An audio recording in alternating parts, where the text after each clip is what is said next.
You guys, could we ask you a quick favor? Would you take just about 5 seconds to rate, review, and subscribe? Doesn't take much time, but it means a lot and helps other parents find their way to what we hope is some helpful content.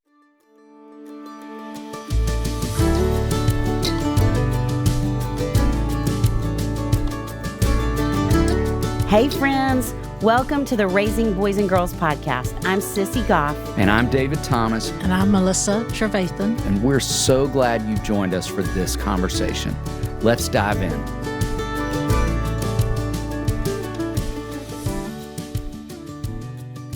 Today, we are so excited to have a conversation with our dear friend and colleague, Amy Jacobs. And as you all know, there's so many different forms of therapy. And we're excited today to get to talk about some specific modalities related to trauma. And Amy's going to introduce us in a really good, clear way to some different paths to addressing trauma. And so you are going to enjoy this conversation. You're going to learn a lot as we talk with our colleague and friend, Amy Jacobs.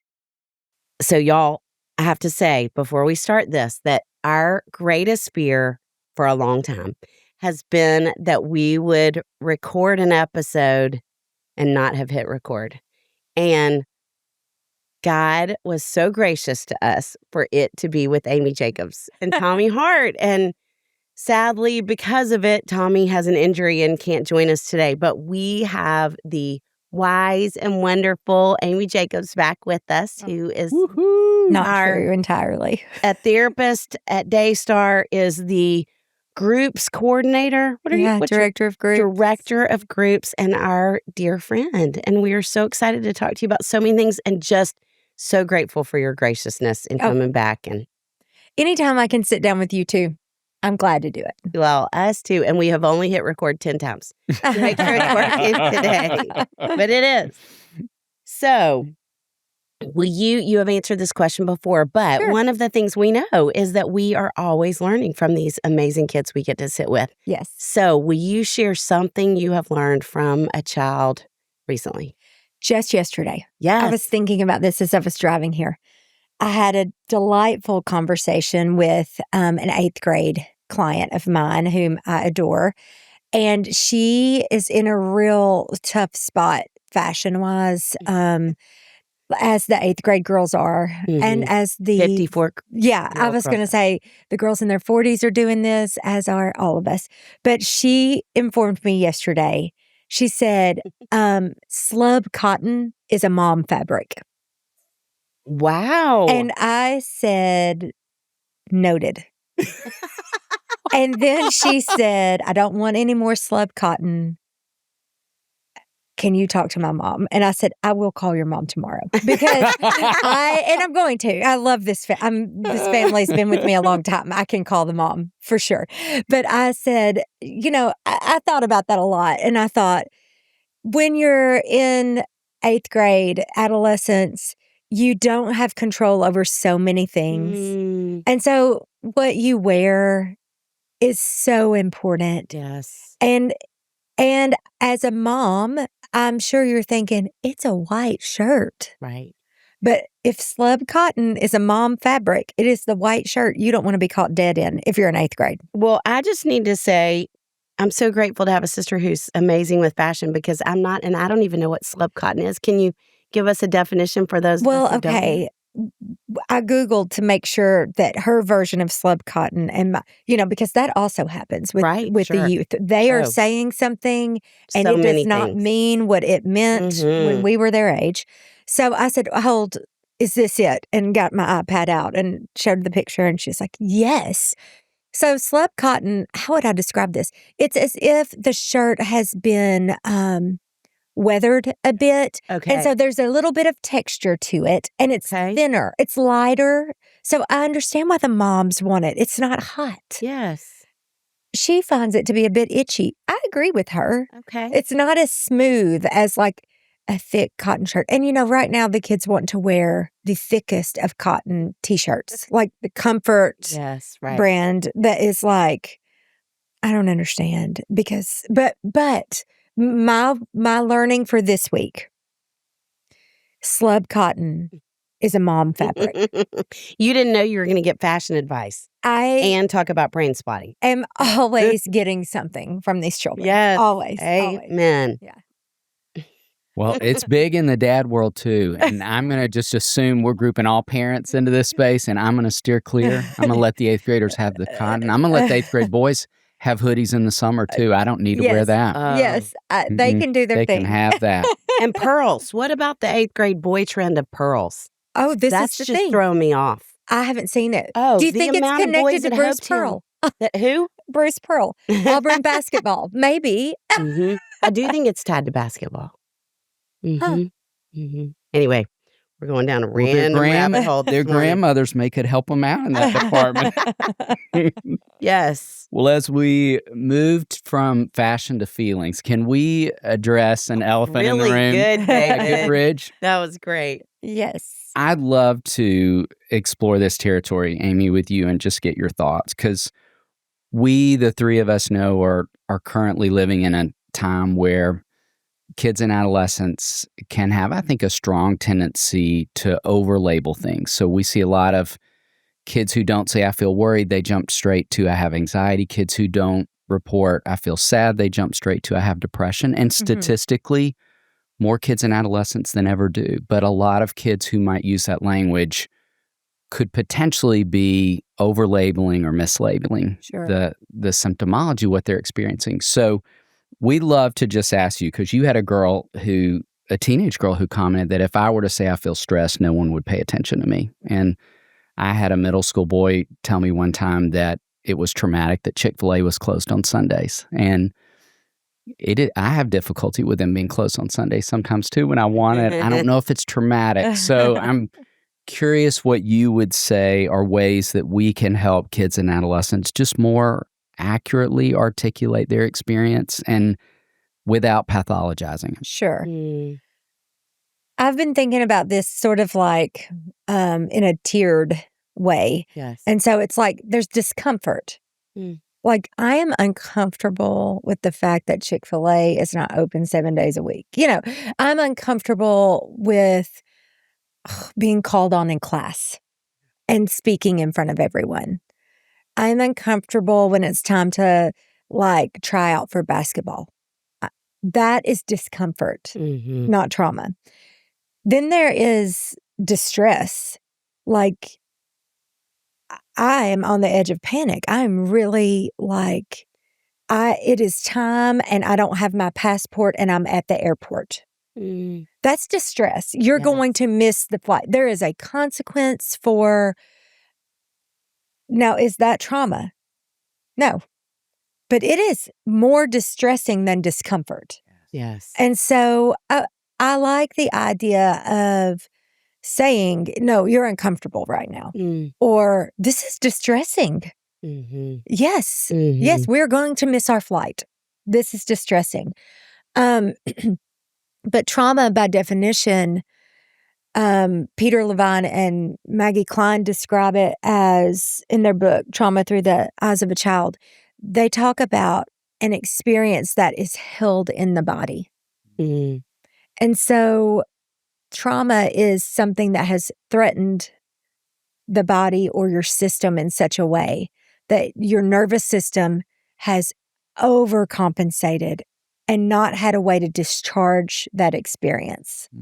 So trauma is a much bigger word than distress or discomfort. So helpful. That Those are is so such helpful. good, clear, concrete categories. Yes. Yeah. I appreciate your language. Will you speak, Amy, to the vernacular about little T versus big T trauma? Sure. A lot of people use that language, and I'm familiar with kind of categorizing it that way.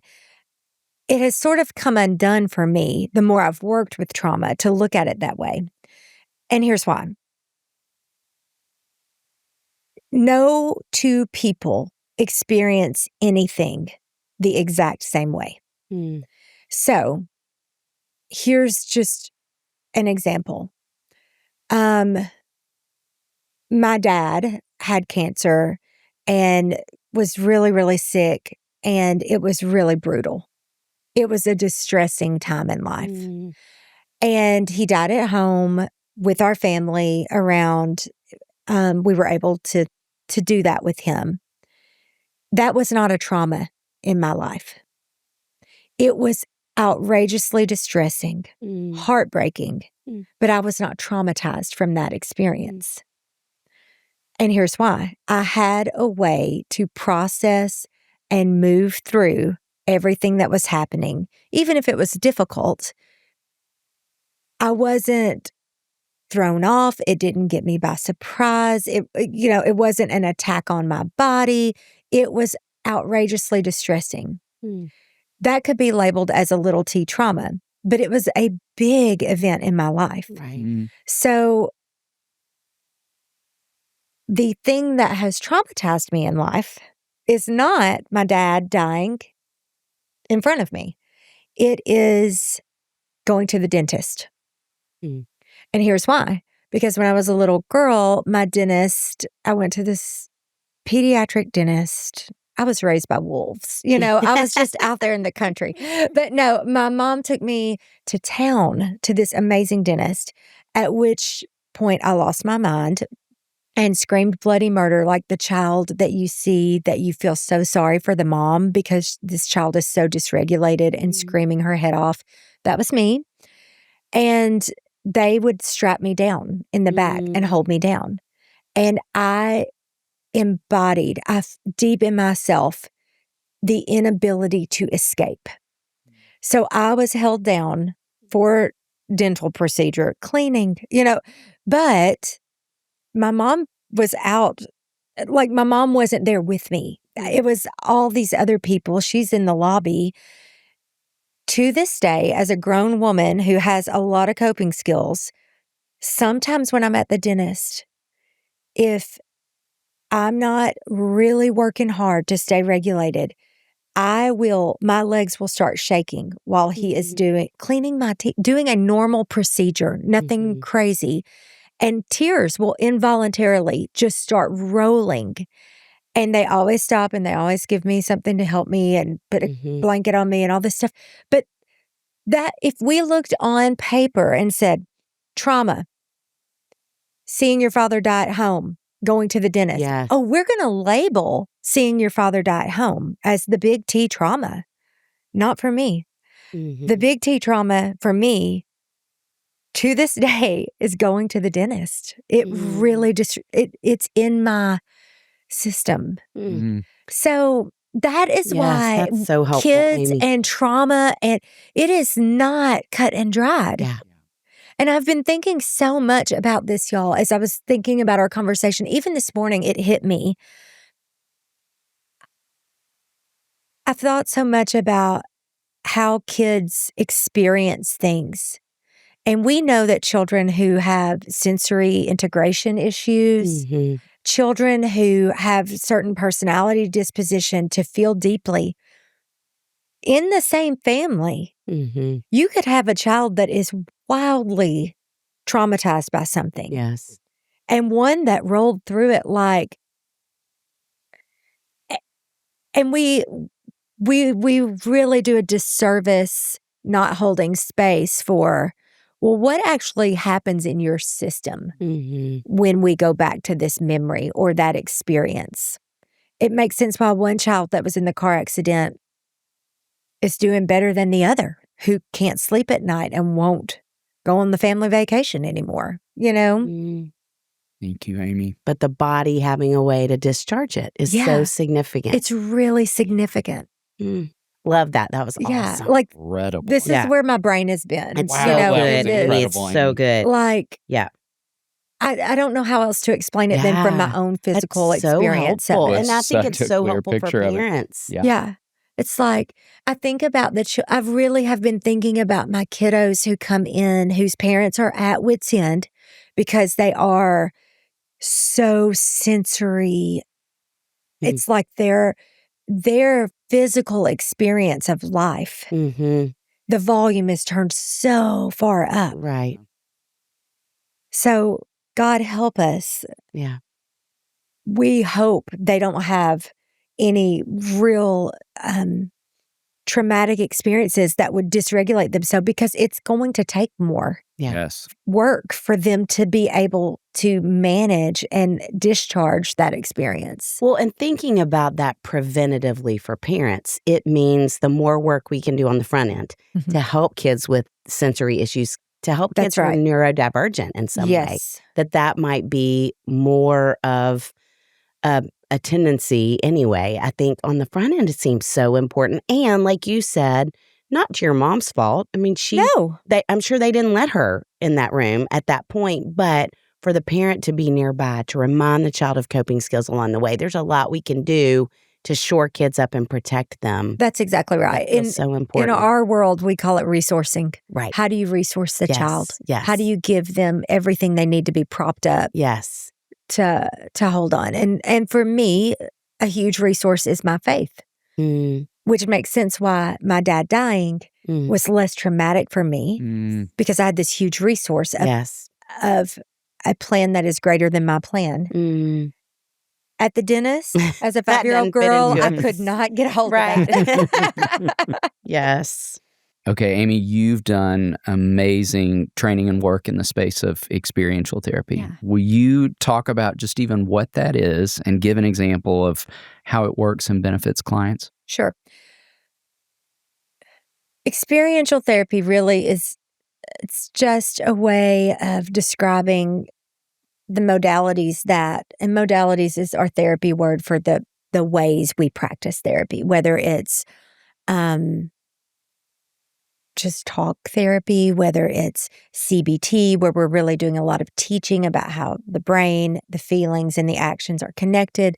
So in therapy world, modalities are just kind of like our flavors of therapy, if you will. So experiential therapy, I'll share a story of how it really came to life in the room with me. I have a client who doesn't easily talk.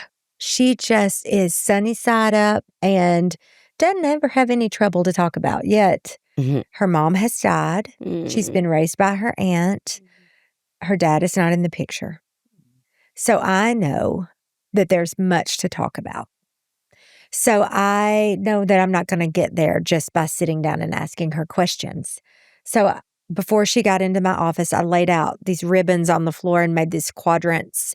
And I put down cards on the floor like happy, sad, glad, mad.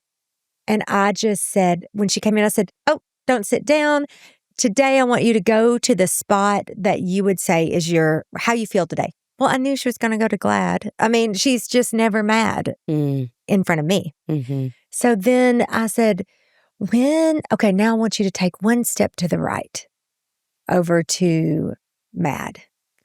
And I was like, "What has made you mad lately?" And she was like, "I can't remember." And so then I said, the thing that probably made me maddest in my whole life. And I shared this story that I thought would hit for her. And she was immediately standing there on her feet, got animated and said, "Yes, me too."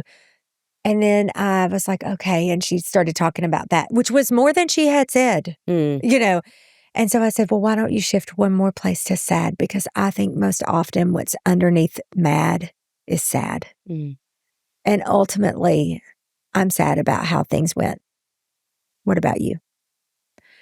So experiential therapy is having a client up on their feet or giving a client some way to express their emotions besides just words through experience, through movement.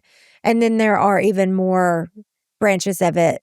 Anytime the body is involved, I feel like it becomes a bit more experiential. When you're taking it out of a conversation and making it come to life in some way. So, yeah. Thank you. You're also trained in brain spotting, which sounds foreign to a lot of folks maybe who are listening. Will you talk about what that is, how it works, and how it's helpful? Sure. I really came to brain spotting through community traumas that our community had gone through and just feeling like I've got to have another tool in my kit to help families. And so brain spotting, EMDR, those kinds of therapies were really interesting to me. And brain spotting was born out of EMDR, and it is a therapy that uses your eyes. And to be honest, all credit to Dr. David Grand, who kind of discovered, and he would say discovered brain spotting while he was doing EMDR. He found another way to work. Huh. And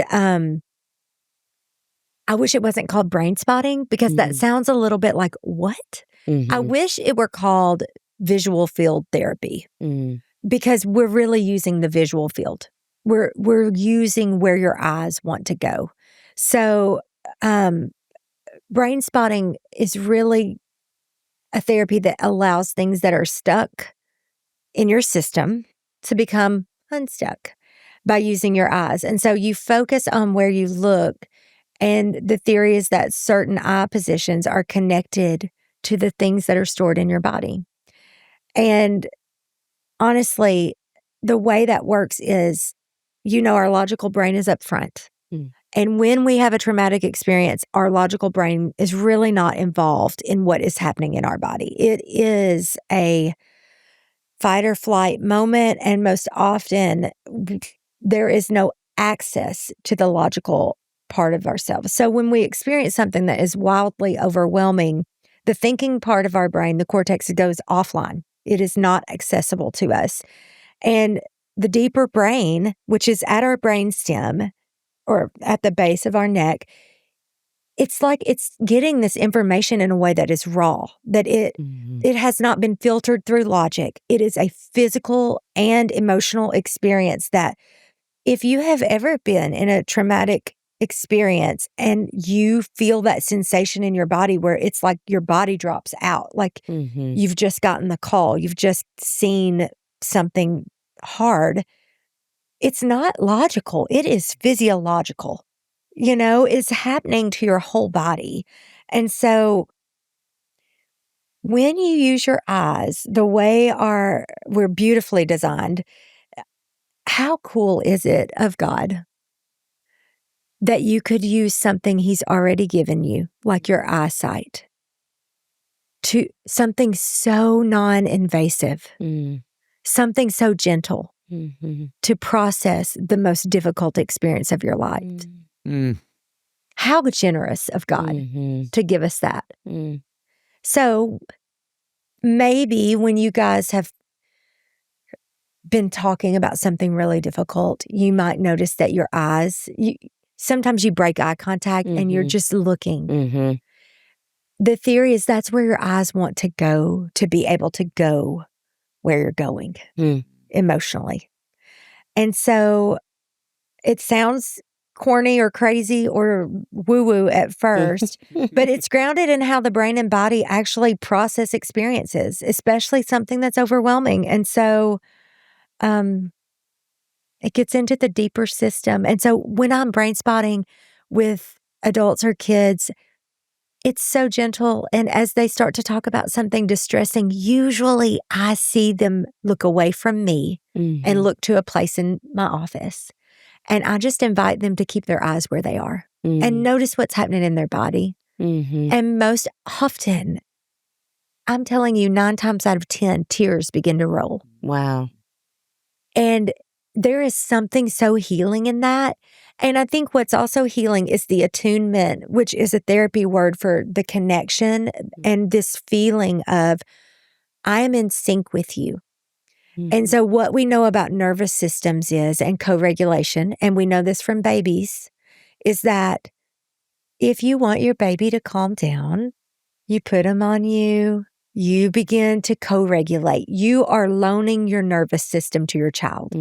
And often when we hold the baby, we're borrowing their nervous system because they're so calm, and then we feel better after we hold the baby. In counseling, when we're doing brain spotting, I have to pay such close attention to you. I have to pay so much attention to how you breathe, Sissy. I notice that you are taking deeper breaths because you're feeling something that you're uncomfortable with. And I just say to you, Sissy, I see you breathing. You're doing great. And you suddenly feel like my presence with you. And there's so much healing in that. So I think it's honestly, I think it's quite spiritual. I think it's quite a beautiful, in the way that I can't explain everything about God and the mystery of faith. I can't. There are scientists who can explain this, but it's not me. But I know from my experience of it, having been a brain spotting, my client experience in my own therapy, it has given me a lot of relief from things that otherwise really, really kind of were hard for me to overcome. Wow.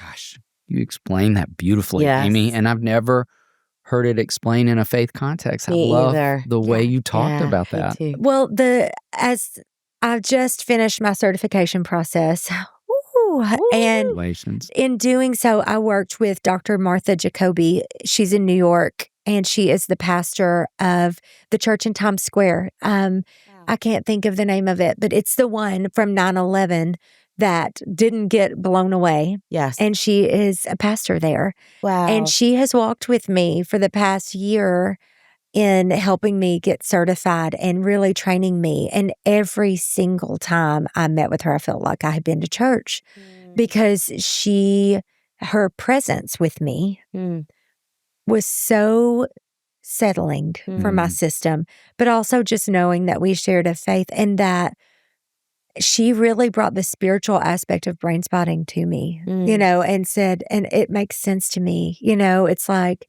That's beautiful. and when it is questionable, it's like, well, why wouldn't God give us a tool? And quite frankly, if you ask me, the idea that we believe that a man rose from the dead sounds pretty woo-woo. Right. So, Yeah. it's okay. Mm. It's okay.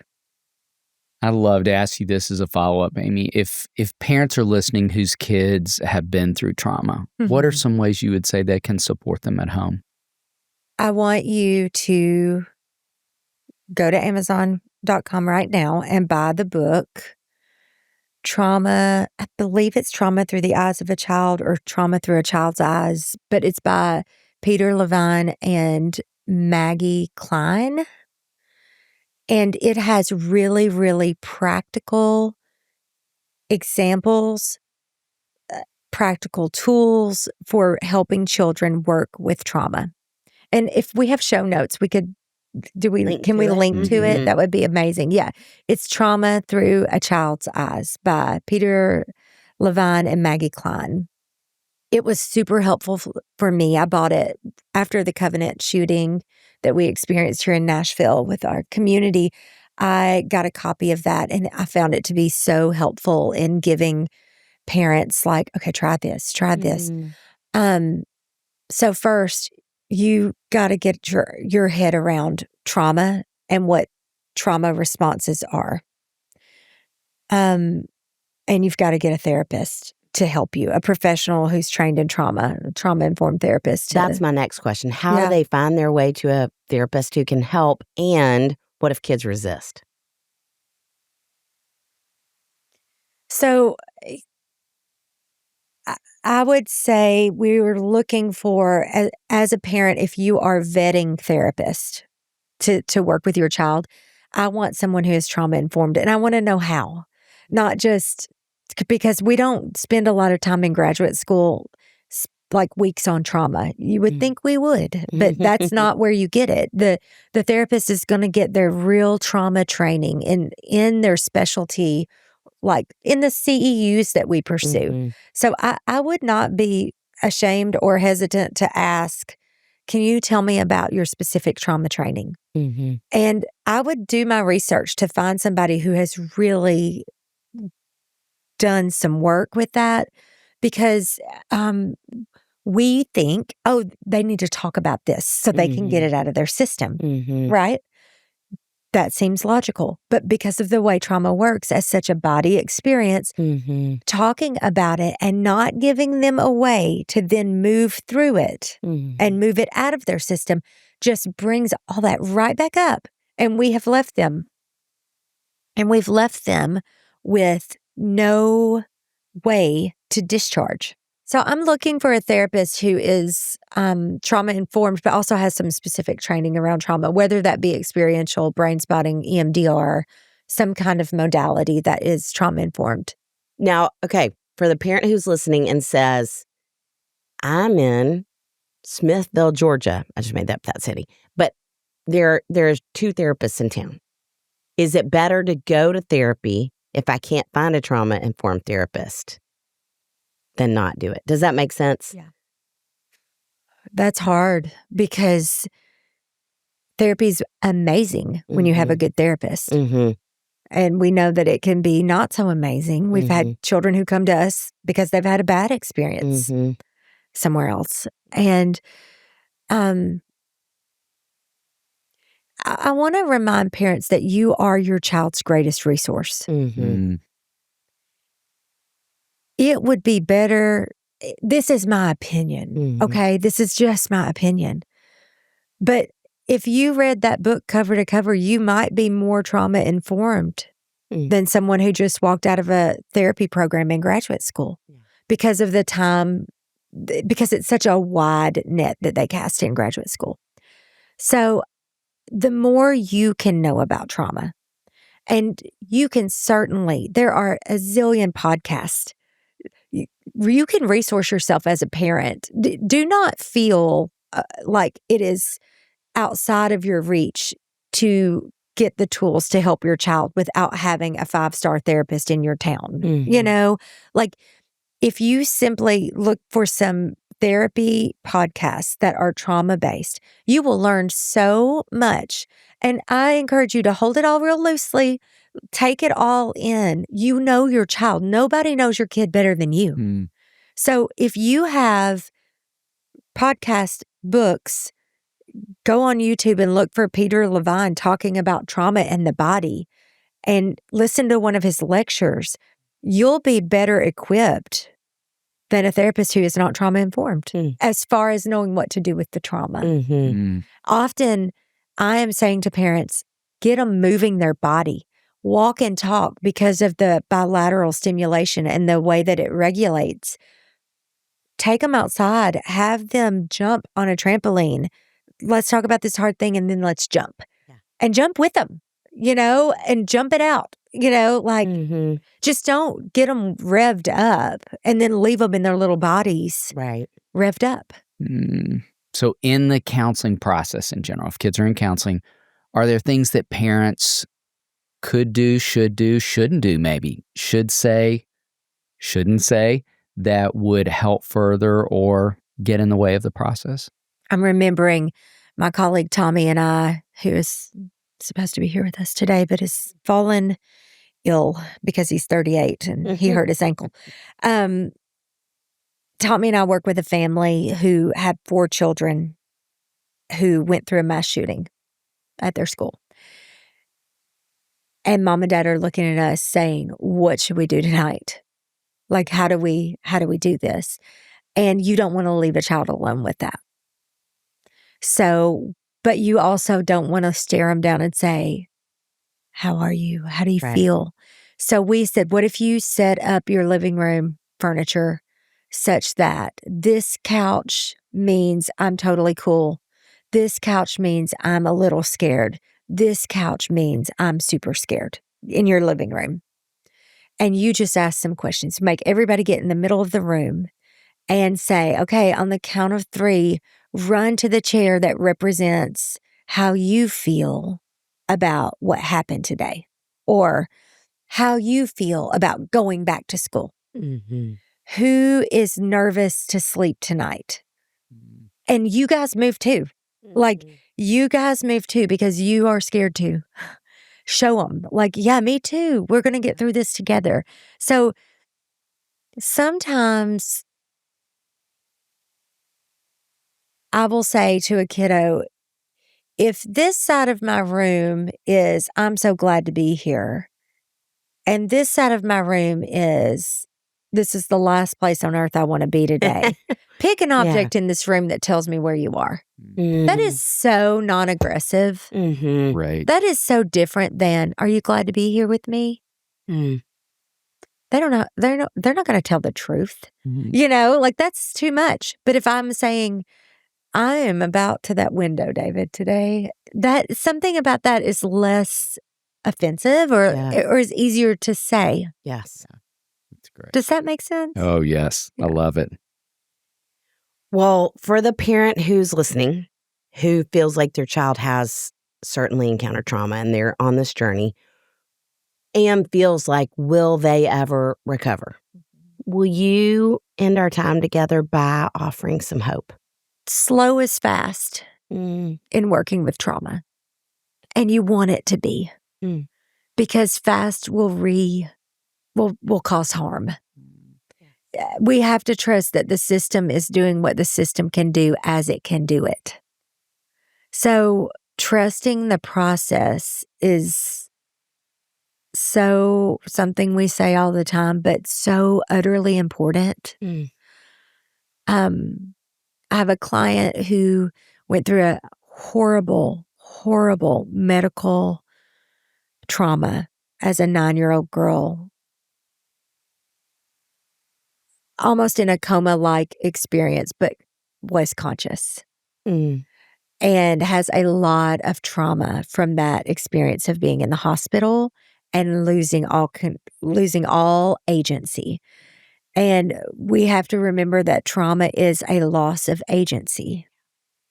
And so helping restore agency is a long process.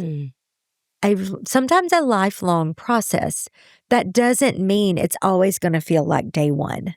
So here's the hope I can extend. If you look at your own life and the difficulties you've walked through, even if you are in the midst of a difficulty today, you can see that it is not as it was the day it started. So, because nothing,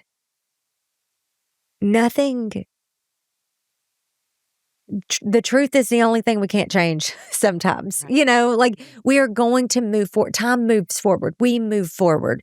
Whether we're doing it with gladness or deep sorrow, we're moving forward. And so as a child grows up and gets more resources and has more access to their vocabulary, their experiences, to know their body and know when they're getting dysregulated, it will get better. It may never, we can't change the traumatic experience, but we can 100% change the way we interact with it and the way our body processes it. That can happen. But we are not without hope. Not at all. It's just a slow roll in an instant gratification world. Yes. And that is hard.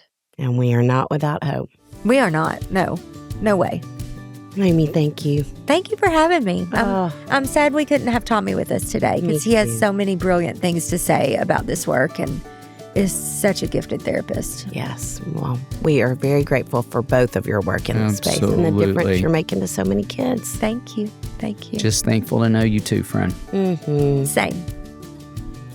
What a rich conversation with Amy. We are so grateful for her wisdom, for her training, for her work every single day with so many kids and families. And y'all, we want to just echo what she talked about at the end. And as therapists with 3 decades of working with kids, you all, we have watched kids and families navigate the unspeakable in so many ways, y'all. And we do want you to hear us say we have watched kids recover from things you would never imagine and work through, and that there is always, always hope. And that's where we want to land in terms of this conversation. There is always hope. David, what a team we have that we get to call friends who help make this podcast possible. Amanda Young, our operations manager. Chris Starrett, our engineer. Our management team at H Squared. We are thrilled to be a part of the That Sounds Fun network. Our music was created by the insanely talented Dave Haywood of Lady A. And if this podcast felt helpful to you, please consider subscribing, liking, sharing, all the things. We are grateful for you and cheering you on always.